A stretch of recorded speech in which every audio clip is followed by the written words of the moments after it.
Hi there, I thought I would do a little post about picky eating. Oftentimes we get labelled as picky eaters, and it can start in childhood.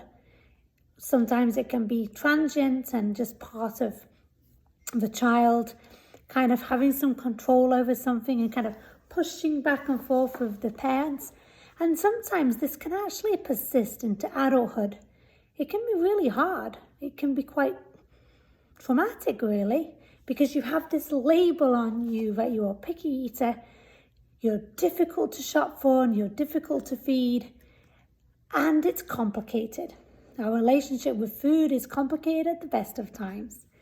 It could stem from a childhood experience such as maybe food poisoning or being sick on a certain food, or a strange experience in the dining room at school that kind of made you feel uncomfortable or a little bit grossed out by something.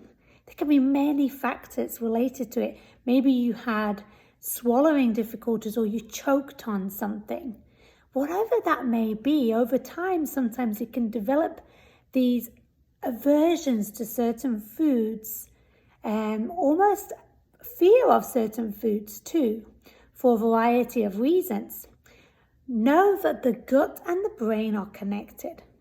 So if you start to build up anxiety, if you're going to eat a certain food that you have these memories of, it can actually cause physical symptoms of nausea or an upset stomach, queasiness, and it's very hard to then follow through and eat it.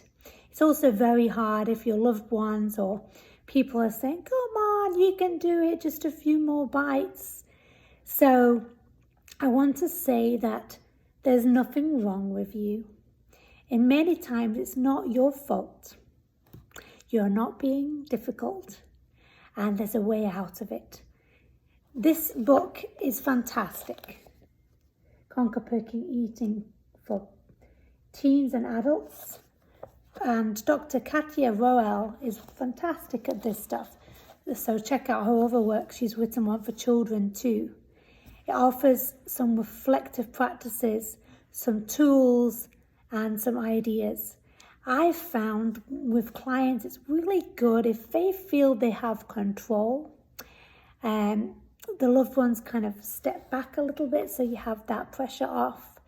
And to know that you can do it in your own time. You can slowly have a list of foods that you feel very comfortable eating and they feel safe, making sure that you have a balance of different nutrients to meet your needs.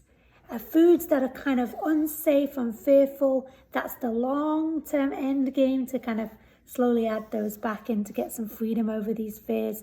And then you can kind of work with a therapist and dietitian and think, okay, what would I be prepared to try on my terms?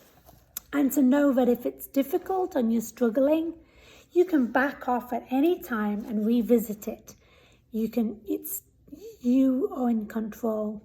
If you're really struggling with anxiety, having a therapist to work alongside you can be really, really helpful to kind of ground you. Maybe do some meditation or some grounding techniques, whatever calms you. Maybe a short walk outside, some yoga. Take a few deep breaths before you start your meal. And to know that you can leave it if it becomes too difficult. You can maybe just have a goal to smell that difficult food, or just to take a little nibble, or to put it with a safe or familiar food. So there is hope. You can expand what you eat and meet your nutritional requirements and have a more peaceful relationship with food. I thought I would just cover this issue of picky eating. And if you'd like some help with that, this is actually a lovely area to work in, and it can give you a lot of hope. So let me know.